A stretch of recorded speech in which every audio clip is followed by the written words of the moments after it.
আজকের এই ভিডিওতে আমি আপনাদেরকে দেখাবো কিভাবে আপনারা ইমো সকল প্রকার স্ক্রিনশট বন্ধ করবেন। তো সকল প্রকার স্ক্রিনশট বলতে কেউ যদি আপনাদেরকে ইমোতে ফটো এবং ভিডিও পাঠায় তাহলে সেই ফটো এবং ভিডিও কেউ ডাউনলোড অথবা স্ক্রিনশট নিতে পারবে না, অথবা আপনারা যদি ইমোতে অডিও কলে বা ভিডিও কলে কথা বলেন তাহলে সেই কলটি কেউ রেকর্ড বা স্ক্রিনশট নিতে পারবে না। এখন কথা হচ্ছে আপনারা এই কাজগুলো কিভাবে করবেন সেটাই দেখিয়ে দিব আজকের এই ভিডিওতে, তাই আপনারা ভিডিওটা একটু স্কিপ না করে সম্পূর্ণ দেখতে থাকুন।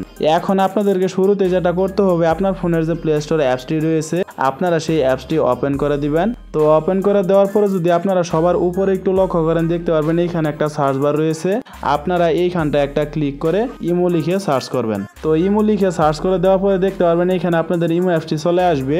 এখন মূলত কথা হচ্ছে এখানে ওপেন লেখার জায়গায় যদি আপনাদের আপডেট লেখা দেখায় তাহলে আপনারা অবশ্যই এখান থেকে আপনাদের ইমো অ্যাপসটি আপডেট দিয়ে নেবেন। আমি আবারও বলছি, যদি আপনাদের ইমো অ্যাপসটি আপডেট চায় তাহলে এখানে ওপেন লেখার জায়গায় আপডেট লেখা দেখাবে, আপনারা অবশ্যই এখান থেকে আপডেট দিয়ে নেবেন। তো আপডেট দেওয়ার পরে আপনারা সরাসরি ইমোতে চলে আসবেন। এখন চলুন আপনাদেরকে দেখাচ্ছি কিভাবে আপনারা ইমো সকল প্রকার স্ক্রিনশট বন্ধ করবেন। তো এই কাজগুলো করার জন্য আপনারা সবার নিচে যদি একটু লক্ষ্য করেন দেখতে পারবেন এইখানে একটা প্লাস আইকনের চিহ্ন রয়েছে, আপনারা এইখানটা একটা ক্লিক করে দিবেন। তারপরে এইখানে দেখতে পারবেন বেশ কিছু অপশন চলে আসবে, যেমনটা আপনারা আমার স্ক্রিনে দেখতেই পাচ্ছেন। এখন আপনাদেরকে যেটা করতে হবে, এখানে সবার নিচে যে মোর নামে অপশনটি রয়েছে আপনারা এই অপশনটির উপর একটা ক্লিক করে দিবেন। তো ক্লিক করে দেওয়ার পরে এইখানে যদি একটু লক্ষ্য করেন দেখতে পারবেন সিকিউরিটি অ্যান্ড প্রাইভেসি নামে একটা অপশন রয়েছে, আপনারা এইখানটা একটা ক্লিক করে দিবেন। তারপরে এইখানে দেখতে পারবেন চ্যাট অ্যান্ড কল প্রাইভেসি নামে একটা অপশন রয়েছে, আপনারা এইখানটা একটা ক্লিক করে দিবেন।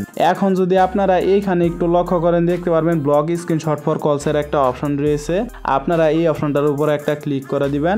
এখন যদি আপনারা এই কর্নারে একটু লক্ষ্য করেন দেখতে পারবেন অন অফ করার মতো একটা বাটন রয়েছে, আপনাদের যদি এই বাটনটি এখান থেকে অন করা না থাকে তাহলে আপনারা অবশ্যই এই বাটনটি এখান থেকে অন করে দিবেন। তো এই বাটনটি অন করে দেওয়ার ফলে কেউ আপনাদের ইমো কল রেকর্ড অথবা স্ক্রিনশট নিতে পারবে না, যেমনটা আপনারা এইখানে দেখতেই পাচ্ছেন এখানে কিন্তু আইকন দিয়ে বুঝিয়ে দিয়েছে। আপনাদের এই কাজটি করা হয়ে গেলে আপনারা সরাসরি ব্যাক বাটনে একটা প্রেস করে দিবেন, তারপরে আবারও ব্যাক বাটনে একটা প্রেস করে দিবেন। এখন আপনাদেরকে যেটা করতে হবে, আপনারা স্ক্রল করে একটু নিচের দিকে চলে আসবেন। তো নিচের দিকে আসার পরে যদি এইখানে একটু লক্ষ্য করেন দেখতে পারবেন প্রোফাইল প্রাইভেসি নামে একটা অপশন রয়েছে, আপনারা এইখানটা একটা ক্লিক করে দিবেন। তারপরে এইখানে সর্বপ্রথমে দেখতে পারবেন ব্লক স্ক্রিনশট ফর প্রোফাইল, আপনারা এইখানটা একটা ক্লিক করে দিবেন। তো ক্লিক করে দেওয়ার পরে এই কর্নারে যে অন অফ করার মতো বাটনটা দেখতে পাচ্ছেন, আপনাদের যদি এই বাটনটি এখান থেকে অফ করা থাকে তাহলে আপনারা অবশ্যই এই বাটনটি এখান থেকে অন করে দিবেন। তো এই বাটনটি অন করে দেওয়ার ফলে আপনাদের ইমো প্রোফাইল কেউ স্ক্রিনশট নিতে পারবে না, অথবা আপনাদের ইমো প্রোফাইলটি অন্য কোনো কারো কাছে শেয়ার করতে পারবে না। তাই যাতে আপনাদের ইমো প্রোফাইল থেকে কেউ কোনো কিছু স্ক্রিনশট না নিতে পারে সেই জন্য আপনারা এই অপশনটি এখান থেকে চালু করে দিবেন। তো এই অপশনটি চালু করে দেওয়ার পরে আপনারা সরাসরি ব্যাক বাটনে একটা প্রেস করে দিবেন।